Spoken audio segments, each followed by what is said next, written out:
നമ്മൾ ഇന്ന് government budget and the economy എന്ന ചാപ്റ്ററാണ് പഠിക്കുന്നത്. ഈ ചാപ്റ്റർ സ്റ്റാർട്ട് ചെയ്യുന്നതിനേക്കാൾ മുൻപ് ഞാൻ നിങ്ങളോട് കുറച്ച് കോമൺ ആയിട്ടുള്ള കാര്യങ്ങൾ ചോദിക്കട്ടെ. നിങ്ങളുടെ വീട്ടിൽ ഒരു മാസം ചെലവ് കൂടി കഴിഞ്ഞാൽ നിങ്ങളുടെ പാരൻസ് അല്ലെങ്കിൽ നിങ്ങൾ എന്താണ് സാധാരണയായിട്ട് ചെയ്യുക? നമ്മൾ ചെലവ് കുറയ്ക്കാനുള്ള മാർഗങ്ങൾ നോക്കും, അല്ലെങ്കിൽ നമ്മൾ എന്താ ചെയ്യുക, നമ്മുടെ സേവിങ്സിൽ നിന്നുള്ള പൈസ എടുക്കും, ഇതല്ലെങ്കിൽ നമ്മൾ കടം വാങ്ങും. ഇവിടെ ഇത് തന്നെയാണ് ഗവൺമെന്റും ചെയ്യുന്നത്.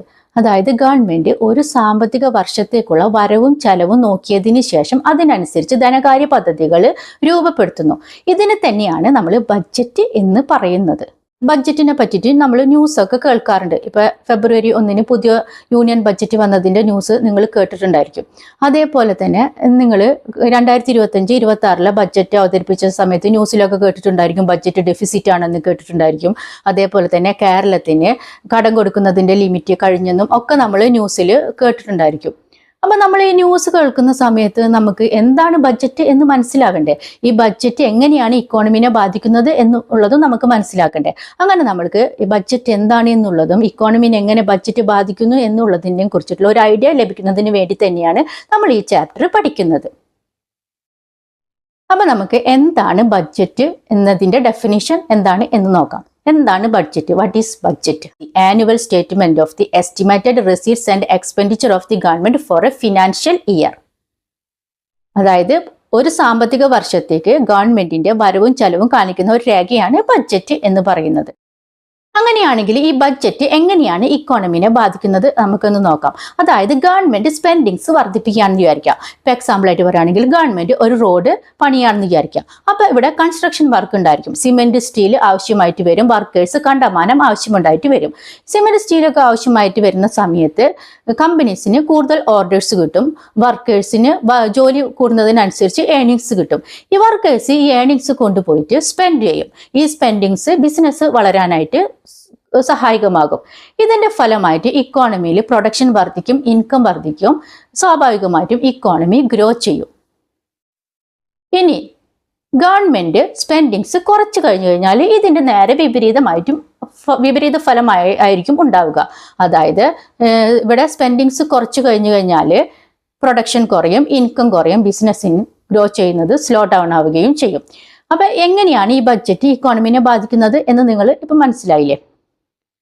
അങ്ങനെയാണെങ്കിൽ എന്തൊക്കെയാണ് ബഡ്ജറ്റിന്റെ ഒബ്ജക്റ്റീവ്സ് ആയിട്ട് വരുന്നത്? ഒന്നാമത്തെ ഒരു ഒബ്ജക്റ്റീവ്സ് ആയിട്ട് നമുക്ക് പറയാം അലൊക്കേഷൻ ഓഫ് റിസോഴ്സസ്. അതായത് റോഡ് ഇപ്പൊ നിർമ്മിക്കുകയാണെന്ന് വിചാരിക്കുക. റോഡ് നിർമ്മിക്കുന്ന സമയത്ത് ബഡ്ജറ്റ് വഴിക്ക് റിസോഴ്സസ് അലൊക്കേറ്റ് ചെയ്യുന്നു. ഇതിന്റെ ഫലമായിട്ട് എന്തുണ്ടാവുക? ഈ പ്രൈവറ്റ് സെക്ടറെ നെഗ്ലക്ട് ചെയ്യുന്ന ഏരിയാസ് ഒക്കെ ഡെവലപ്പ് ചെയ്യാനായിട്ട് സഹായിക്കുന്നു. അതേപോലെ തന്നെ റീഡിസ്ട്രിബ്യൂഷൻ ഓഫ് ഇൻകം, അതായത് റിച്ച് ആയിട്ടുള്ള ആളുകളിൽ നിന്നും ടാക്സ് വഴിക്ക് ഇൻകം ശേഖരിച്ചിട്ട് പുവർ ആയിട്ടുള്ള ആളുകൾക്ക് അത് സബ്സിഡി ആയിട്ടും അതല്ലെങ്കിൽ സോഷ്യൽ വെൽഫെയർ സ്കീമായിട്ടും നൽകുന്നു. അതുകൊണ്ട് ഇവിടെ ഇൻകം ഇൻഇക്വാളിറ്റി റെഡ്യൂസ് ചെയ്യാനായിട്ട് സഹായിക്കുന്നു. അതായത് ഇപ്പൊ എക്സാമ്പിൾ ആയിട്ട് പറയുകയാണെങ്കിൽ ഫ്രീ എഡ്യൂക്കേഷന്, റേഷന്, പെൻഷനൊക്കെ വരും.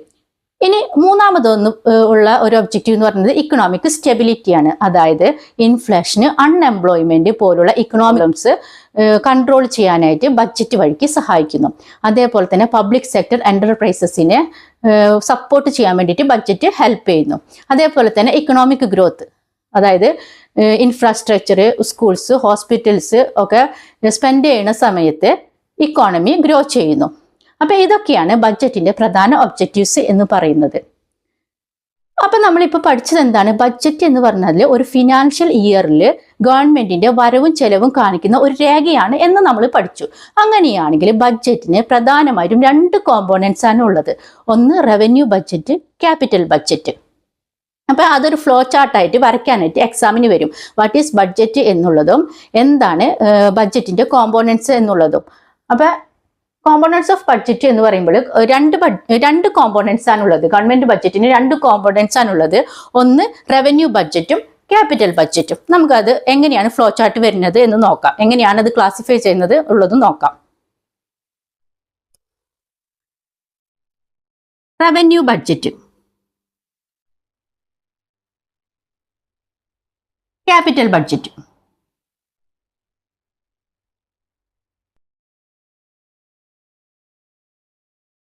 ഇനി ഈ റവന്യൂ ബഡ്ജറ്റ് എന്ന് പറഞ്ഞിട്ടുണ്ടെങ്കിൽ അതിൽ ഗവൺമെന്റിന് ലഭിക്കുന്ന വരുമാനവും ഗവൺമെന്റിന്റെ ചെലവും ഉൾപ്പെടുന്നു.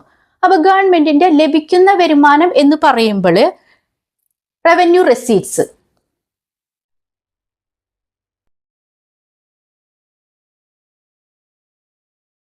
ഇനി ഗവൺമെന്റിന് ഉണ്ടാകുന്ന ചെലവ് എന്ന് പറഞ്ഞാൽ റവന്യൂ എക്സ്പെൻഡിച്ചർ.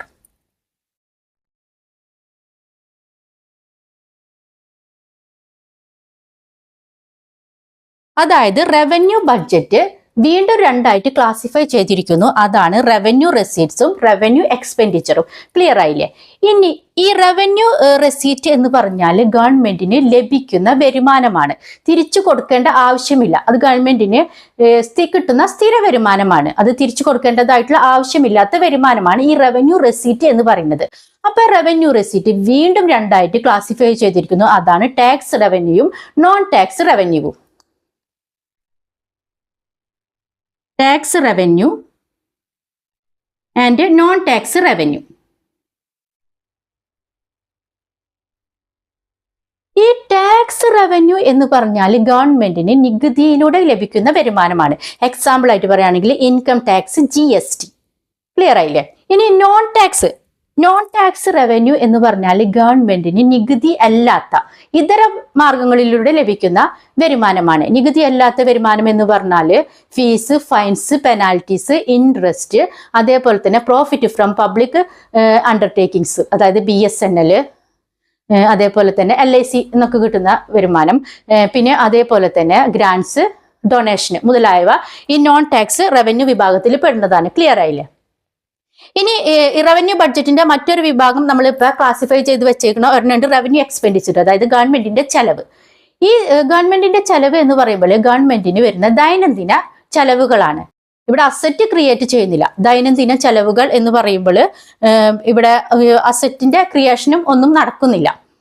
അതായത് ഇപ്പൊ എക്സാമ്പിൾ ആയിട്ട് പറയുകയാണെങ്കിൽ ഗവൺമെന്റ് സ്റ്റാഫിന് കൊടുക്കുന്ന, ഗവൺമെന്റ് എംപ്ലോയീസിന് കൊടുക്കുന്ന സാലറീസ്, പെൻഷൻസ്, അതേപോലെ തന്നെ അഡ്മിനിസ്ട്രേഷൻ എക്സ്പെൻസസ്, അതേപോലെ തന്നെ മെയിൻ്റനൻസ് കോസ്റ്റ് ഒക്കെ വരുന്നത് ഈ റവന്യൂ എക്സ്പെൻഡിച്ചറിലാണ്, ഗവൺമെന്റിന്റെ ചെലവാണ്. ഈ റവന്യൂ എക്സ്പെൻഡിച്ചർ വീണ്ടും രണ്ടായിട്ട് തരംതിരിച്ചിരിക്കുന്നു. എന്താണ്? പ്ലാൻ റവന്യൂ എക്സ്പെൻഡിച്ചറും നോൺ പ്ലാൻ റവന്യൂ എക്സ്പെൻഡിച്ചറും. Plan revenue expenditure and non-planned revenue expenditure.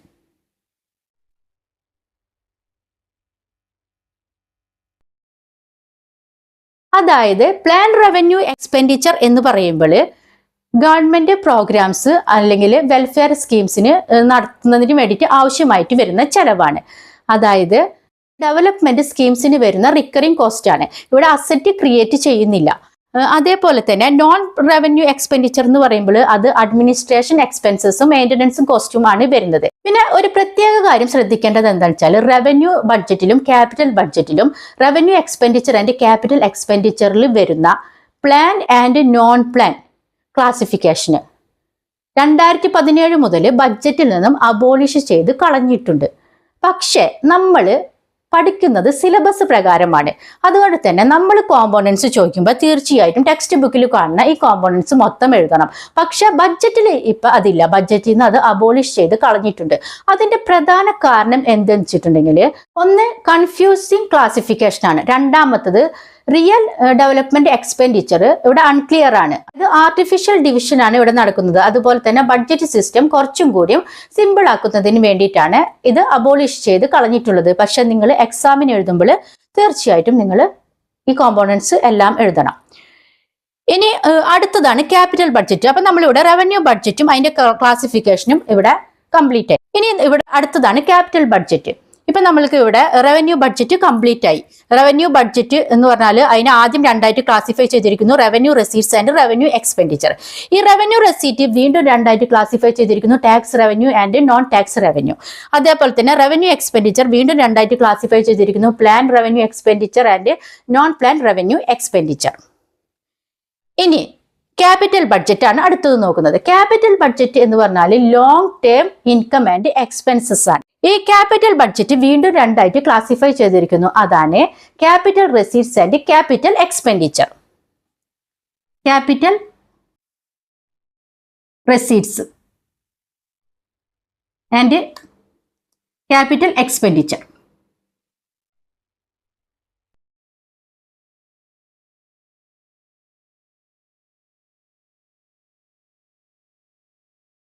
ഈ ക്യാപിറ്റൽ റെസീറ്റ്സ് എന്ന് പറഞ്ഞാല് ഗവൺമെന്റിന് ലഭിക്കുന്ന വരുമാനമാണ്, പക്ഷെ തിരിച്ചു കൊടുക്കണം, അതായത് ഫ്യൂച്ചറിൽ തിരിച്ചു കൊടുക്കേണ്ട ആവശ്യമുള്ള പണമാണ് ക്യാപിറ്റൽ റെസീറ്റ്സ്.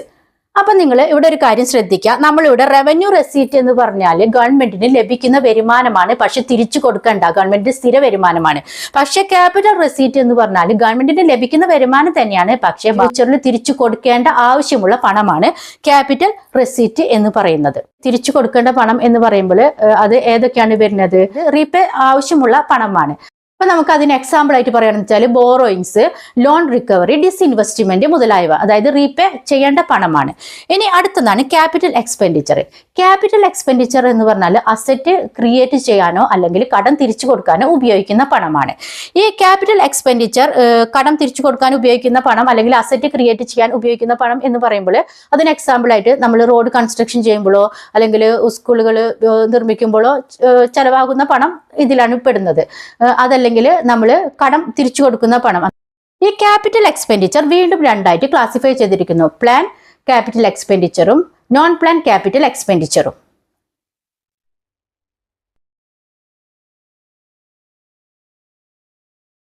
പ്ലാൻ ക്യാപിറ്റൽ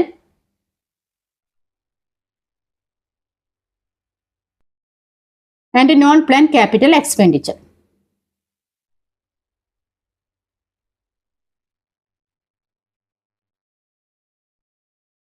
അപ്പൊ ഇതാണ് ഗവൺമെന്റ് ബഡ്ജറ്റിന്റെ കോമ്പോണൻസ്. ഇപ്പൊ ക്ലിയർ ആയില്ലേ നിങ്ങൾക്ക്? ഇനി അടുത്ത ക്ലാസ്സിൽ നമുക്ക് ചാപ്റ്ററിന്റെ ബാക്കി പഠിക്കാം.